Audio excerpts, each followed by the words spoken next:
Amigos, el saludo de siempre, Eduardo Rodríguez Yoliti junto a todo el equipo de Cerca y IBC con nuestra propuesta inspiradora. El título de hoy, sobre la base del personaje que vamos a develar ante ustedes en los próximos minutos, es La Propuesta. Algo tan elemental en cualquier ser humano. Forma parte de nuestra acción y de nuestro mensaje. Pero una propuesta necesita dos condiciones fundamentales para que sea realmente sólida. Primero, que sea creíble, porque una propuesta toma en cuenta a otra persona. Pero además, la propuesta debe ser comprensible. La credibilidad y la comprensión de la propuesta son fundamentales. Y sobre la base de este título, La Propuesta, y verán por qué proponemos entonces la siguiente frase, vamos a comentar lo siguiente. Hay que querer y saber. Hay que querer y saber, y hacerlo del lado del bien. No es suficiente decir yo quiero hacer, también tienes que saberlo. No es suficiente decir lo sé hacer, debes querer hacerlo, pero hay que querer y saber hacer las cosas del lado del bien, nunca del mal. Allí influye la parte ética, es decir, que una propuesta tenga un sentido de influencia positiva, un sentido social, como lo es el cine, por ejemplo. Y por eso vamos directamente a invitar a ustedes a que conozcan el personaje que hoy nos visita. A propósito de la coyuntura de una exitosa película que desde ya atrapa la atención en las salas de cine en Venezuela. En 1980 realiza su primer largometraje Bolívar Sinfonía Tropical, el cual se convierte en la primera película en Super 8 en ser seleccionada para el Festival de Cannes. 4 años después se estrena su segunda película, Orinoco Nuevo Mundo, la cual fue presentada en ciudades como París y Nueva York. Ha dirigido producciones cinematográficas como Manuela Sáenz, La Libertadora del Libertador, Francisco de Miranda y Reverón, entre otras. El Malquerido es su más reciente producción, en la que se pasea por los momentos más importantes del cantautor Felipe Pirela, desde su infancia en su natal Maracaibo hasta su trágica muerte en Puerto Rico. Hoy conversaremos de cerca con Diego Rísquez. Amigos, complacidos de que nuestro invitado de hoy sea Diego Rísquez. Él es director de cine, es director de arte, guionista, artista plástico, actor, y nos convoca circunstancialmente el gran éxito que desde ya ha tenido, apenas con pocos días de colocada en la pantalla grande, tu más reciente producción, El Malquerido. Qué bueno que estás aquí, bienvenido. Muchas gracias, Eduardo, un placer. Bueno, feliz con la película. La película hoy se cumplen 3 semanas de la película y ya estamos por encima de los 160.000 espectadores, lo cual que para el cine venezolano es realmente importante. Sobre todo que estamos compitiendo con esa película que se llama La Guerra de las Galaxias, que es una película menor, tú sabes, que es un estreno solamente a nivel mundial y es la película más taquillera digamos, la historia del cine hasta ahora comprobado. ¿Cómo fue que tú dijiste que ante el imperio de no sé qué cosa? Está el relámpago del Catatumbo, la Chinita y la Virgen del Valle que nos iluminan. Bien abrochado. Al regreso estaremos conversando con Diego Rísquez, siempre de cerca, por IBC.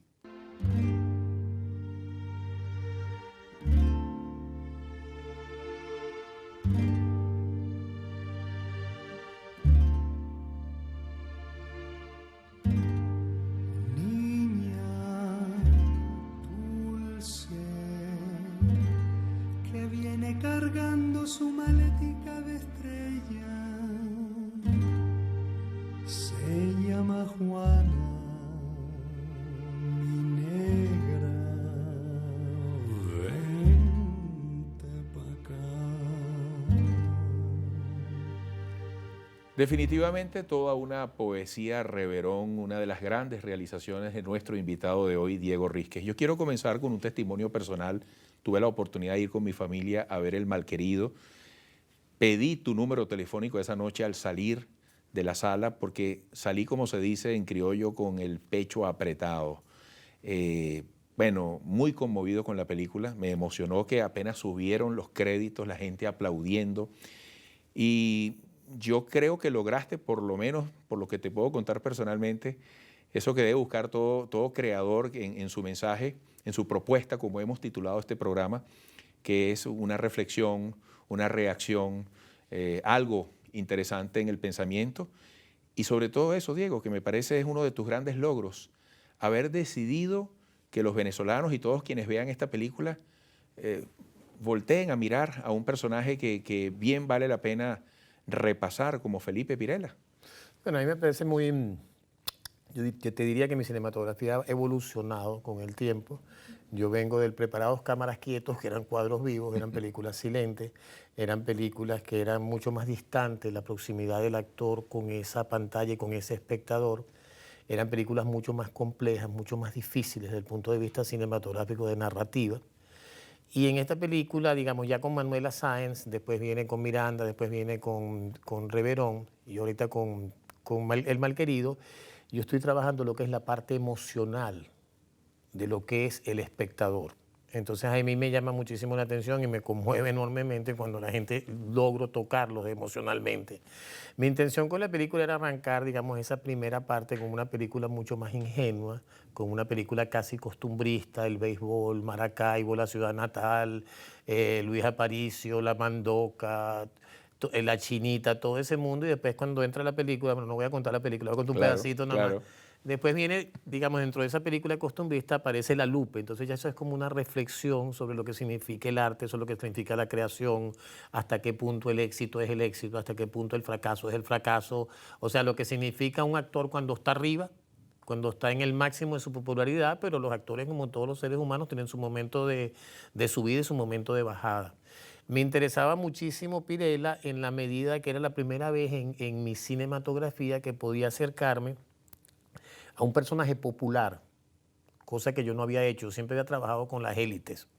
Entonces aquí me permitió acercarme a un personaje popular y un personaje al mismo tiempo regional, que es el Zulia, que tiene esa particularidad tan especial dentro de lo que puede ser nuestra diversidad cultural como país. Y por otro lado, acercarme a un momento histórico que es los años 50, empieza en el 40, pero digamos del 50 al 70. Esa Venezuela que emerge a la modernidad, esa Venezuela que empieza a crecer como el gran país con un enorme futuro, que eso se refleja muchísimo, sobre todo desde el punto de vista arquitectónico. Y hay íconos de la arquitectura, como puede ser el Club Táchira, como puede ser el Hotel Humboldt, como puede ser el Círculo Militar, todos esos lugares que son cosas emblemáticas. Y eso también, el cine es audiovisual. Entonces, por otro lado, en esa parte visual había la recreación de una época, y la recreación de esa época implica vestuario, implica maquillaje, implica lo que es estilismo, lo que son los peinados, implica un vocabulario también. Entonces, cómo eso va influyendo en agarrar al espectador y meterlo en ese sueño, que a fin de cuentas es como un crucero que tiene un principio, cuando tú entras a una sala de cine te apagan la luz hasta que llega a tu destino final, que es cuando se prende la luz nuevamente. Sí. O sea, cómo poder transportar a ese espectador a un momento que te interesa. Y obviamente el cine hay cosas de manipulación, hay ángulos de cámara que sugieren unas cosas, que te dan tristeza, que te pueden dar alegría. Ahora, la vida de Felipe Pirela es de vértigo, muy breve, es decir, desde el punto de vista objetivo, es una vida con características muy atractivas para relatarla en el cine, pregunto yo. Por supuesto, porque tienes un personaje que viene de un origen muy humilde, que asciende muy rápido, que se convierte en una estrella muy rápido, que a los 23 años se casa con una niña de 13 años, que pasa a convertirse en una superestrella con Lavillos y después se convierte en solista, y después ese declive tan acelerado y muere a los 31 años. Entonces toda esa cosa, todo ese ascenso y descenso es sumamente interesante desde el punto de vista cinematográfico. ¿Sabes qué me llamó la atención también? Porque para eso también funciona la película, para ir en el paralelismo histórico de la relación de la balada con el bolero, los tiempos. Nombran allí unas figuras emergentes o que ya iban también al nivel de Felipe Pirela, disputándole la compra o la venta de los discos, pero también escenarios. Y entonces uno puede entender allí, por ejemplo, que ese hombre llegó a presentarse con Tito Rodríguez en el exterior. Elementos muy ricos desde el punto de vista histórico. A mí me interesa que mis películas también de alguna forma reflejen lo que es la realidad. Yo nací en Venezuela, estoy muy orgulloso de haber nacido en Venezuela y me interesa que mis películas reflejen eso. Y por otro lado, yo tampoco nací en 1900 o en 1800 o en 1700, sino que yo nací en un momento histórico. Entonces siempre me interesa que dentro de mi cinematografía hayan como distintos niveles de lectura. Yo le dejo la libertad al espectador que él asuma ciertas posiciones. O sea, lo dejo en la duda en ciertos puntos de vista de la película. Y tengo otros niveles de lectura que son como más invisibles. El hecho, por ejemplo, que tú me preguntabas antes de empezar, por ejemplo, Fruto Viva, que aparece en la película. Nadie sabe quién es Fruto Viva. O sea, todo el mundo sabe quién es Fruto Viva, pero muy poca gente, si tú sacas esa película del contexto nuestro, puede entender que hace Fruto Vivas ahí, por ejemplo. Y Fruto Viva es el creador del Club Táchira, y el Club Táchira aparece en la película. Diego, es que quería ir a eso. La película sorprende con eso, porque ahí está Francisco Carrasquero, que fue presidente del CNE, magistrado del TSJ. Ahí aparece el diputado Fernando Soto Rojas, ¿no? Aparte de otras figuras muy conocidas. ¿Qué buscas con eso? Aparece Chatén, aparece Tulio Hernández, aparece Roland Carreño. aparece un gentío. Porque eso es de eso te hablo, de que me interesa también reflejar el momento en que yo vivo. O sea, el momento en que yo estoy viviendo y qué es lo que pasa en un país. Pero esos son unos niveles de lectura muy sutiles. Por ejemplo, dentro de la investigación, cuando tú haces una película de un personaje que existió, tú te lees toda la bibliografía, buscas todas las imágenes iconográficas, buscas todo lo que existe. Y dentro de ese proceso de investigación, yo digo, bueno, pero alguien tiene que conocer a Pirela, alguien lo debe vivir, o sea, conocer cómo es porque yo conocí a la familia, conocí a la hija, conocí gente que lo conoció, pero yo quería ir más allá. Y dentro de eso conseguí dos personajes. Un personaje que es el que ayuda a escapar a Felipe Pirela por la frontera con La Guajira, que lo metí en la película, que es un personaje que aparece cuando él se monta en La Guajira, que eso, bueno, son cosas como más íntimas, no tiene nada que ver con la realidad. Y me entero de que Francisco Carrasquero estudió con Pirela en la primaria. Entonces, bueno, qué mejor fuente para uno como director de cine que te estás tratando de aproximarte a un personaje que oír lo que te dice un personaje de lo que estudió en primaria con él. Entonces, esas son cosas que te enriquecen, a lo mejor cosas que tú involucras o no involucras, porque a mí el cine tampoco, yo no hago documentales. A mí me interesa el cine en la medida en que puedo transformar la realidad. A mí me interesa el cine en la medida en que yo puedo intervenir en ese momento histórico. ¿Hasta dónde se interviene? ¿Hasta dónde es válido un cambio en el relato? Al regreso lo conversaremos porque además ya está listo el guión de tu próximo proyecto que tiene que ver con otra figura histórica de mucha raigambre para los venezolanos. Estamos conversando con Diego Rísquez, quien ya está disfrutando del éxito en taquilla de El Malquerido, la película protagonizada por Chino Miranda, con una música deliciosa, un soundtrack espectacular. Regresaremos. Ese bolero es mío, desde el comienzo al final. Mamá, ¿vos creéis que me vaya bien como pelotero? A ti te va a ir mejor como cantante. El escenario es así como un abismo. Ahí está todo junto, la gloria, la caída, está todo junto. El sol se fue de Cuba, llorando de tristeza. Qué música tan sabrosa. Y quedaba en la parte anterior cómo manejar la realidad, la ficción, esa intervención que forma parte de la libertad creadora de un realizador como tú. Yo creo que el cine, como hablábamos de elemento audiovisual, yo creo que tiene como dos formas de enfrentarnos, digamos, de comunicarse con ese espectador. Una cosa es la parte visual, que te recuerda todo lo que es la arquitectura de los años 50, los peinados, la época, y otra es la parte auditiva. Entonces, a lo mejor mucha gente, la gente que va para el cine, tiene el 90% tiene entre 19 y 23 años. O sea, una persona mayor de 40 años generalmente no va al cine. Es un fenómeno prácticamente universal. Hay ciudades donde hay... París es una ciudad cinéfila, entonces es distinto, pero digamos más o menos ese es el comportamiento del espectador. Pero cuando tú haces una película con el fenómeno musical, con canciones, hay una parte de ti que te acuerda de esa canción. ¿Te acuerdas cuando tu abuela oía esa canción en la radio, cuando veía televisión? Algo te acuerda de eso. Entonces esa es la parte que también uno trabaja. Qué interesante. En este caso particular, donde la música es protagonista, ¿cómo fue esa experiencia? Porque es hilo conductor la música, ¿no? Y mueve mucho la parte emocional. Porque la intención era que la música tuviera que ver con el momento que estábamos en la narrativa de la película.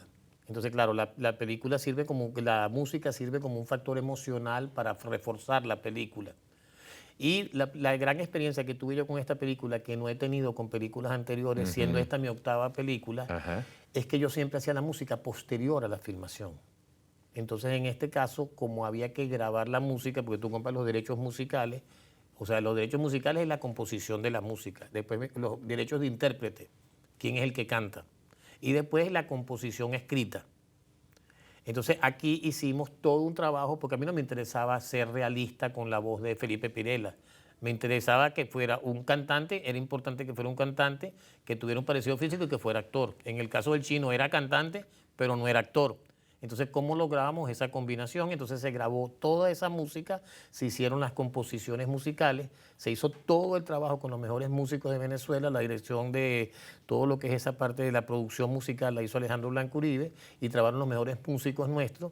Se hizo la música y después el Chino cantó esa música con la voz de él. Pues. Entonces, eso es, digamos, lo que se hizo. Tú sabes que mientras te escucho y estamos viendo en la pantalla que tenemos al fondo fragmentos de la película, me hago esta pregunta que no sé si te la has hecho. Si no hubiese sido el Chino Miranda con esas características tan coincidentes para darle tanta potencia a esta interpretación, ¿cuál otro o qué otra persona ha podido encarnar a ese Felipe Pirela? ¿Tú alguna vez te paseaste por eso o el Chino Miranda apareció muy rápido? No, apareció demasiado rápido en el proceso de la evolución del proyecto. Estando en Maracaibo, alguien me preguntó por él. Yo tenía una foto de Pirela en el escritorio y me mandaron la ¿Y ya foto. tú tenías el guión? ¿Ya estaba el proyecto caminando? No, estaba el proyecto armándose en Maracaibo. Pero nunca te has pensado, oye, si no hubiera sido el Chino, oye, hubiera sido tal. Cuando yo vi las dos fotos, Ajá.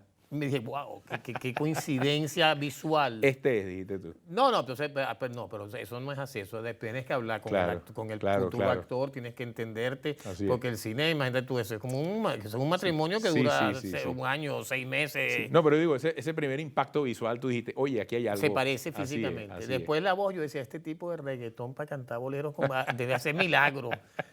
Y después, bueno, cuando tú conoces a la persona y cuando tú ves el nivel de disciplina y el nivel de compromiso, tú te das cuenta. Qué bueno. O sea, una persona que trabaja año y medio en eso ya es otra cosa. Tenemos una llamada que estoy seguro te va a resultar muy grata, un gran aliado tuyo en este proyecto como Alejandro Blanco Uribe, productor musical del Malquerido, la música incidental. Yo quiero que tú lo presentes y que tú incluso le plantees lo que quisieras que él diga aquí sobre esa experiencia compartida. No, yo creo en la libertad de expresión, yo creo que él tiene todo el derecho, él es un señor ya de una cierta edad, es mayor de edad, vivimos en una Venezuela absolutamente democrática, donde él puede hacer inclusive las críticas. Alejandro ha sido mi aliado desde mi primer largometraje en 1980, que es Bolívar Sinfonía Tropical, trabajó conmigo en Orinoco Nuevo Mundo, trabajó conmigo en América de Rinconia, trabajó conmigo en Caribe, trabajó conmigo en Reverón y ahora... Alejandro, este hombre habla maravillas de ti, estuvimos conversando largamente. Se me ocurre lo siguiente, ¿qué puede ocurrir con la música del Malquerido para que las nuevas generaciones no solo conozcan este tipo de bolero, sino que además lo busquen, compren el disco, se interesen e indaguen sobre Felipe Pirela y toda esa generación? Bueno, saludos a todos. La película Malquerido es la mejor respuesta. A través de ir a ver la película, bueno, se van a conectar con esa generación tan importante de los boleros que hubo en los años 50 y 60. Recordemos el caso de Luis Miguel, cuando trabajó con Armando Manzanero en los años 80, finales de los 80, el boom que hubo con el bolero y las chamas de aquel entonces, que hoy en día tienen 30 y pico de años, pasó lo mismo. Hoy en día mi hija, que tiene 32 años, bueno, se conoce todos los boleros gracias a aquellos discos. Entonces ahora reconocen el trabajo de Diego con el Chino a través de esta nueva película, y las nuevas generaciones, las que tienen de 12 en adelante o 10, bueno, tendrán la oportunidad de conocer esa manifestación tan importante para el público iberoamericano.